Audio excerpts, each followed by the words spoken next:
1 મિનિટનો કુકિંગ મંત્ર. છુંદો સરસ તૈયાર થઈ ગયો છે અને છુંદો બન્યા પછી એવું લાગે કે આ છુંદામાં ખટાશ વધારે છે અને ગળપણ થોડી ઓછી પડી છે, તો શું કરવાનું?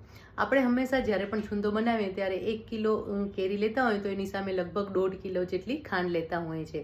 પણ ઘણીવાર કેરીમાં ખટાશ વધારે હોય અને પછી બની જાય ત્યારે આપણે એવું લાગે કે છુંદામાં ખટાશ વધી ગઈ છે. તો શું કરવાનું કે એક નાનકડી એટલે કે 250 કે 300 ગ્રામ જેટલી એક કેરી લેવાની છે.